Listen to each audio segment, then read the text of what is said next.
Hey guys, today I'm going to tell you how to enable vibration in silent mode in iPhone. If you're using any iPhone and you want to enable vibration in silent mode, so let's see how can you do that. First of all, you just have to open up your settings. In settings, just scroll down and look for this accessibility option. Tap on it, and here you just have to look for touch option. Select that option, and here you have to scroll down and you will get the vibration. You must have to enable that toggle. Once you have enabled, you have to go back, and here you have to look for sounds and haptics settings. So you just scroll down and look for settings.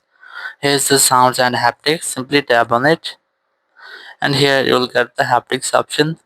So you just have to select the option play in silent mode or always play. Once you have selected the option of this, or if you are selected play in silent mode, so your haptics or vibration only play in silent mode, or you have selected always play, so your all vibration will be enabled in your silent mode or general mode.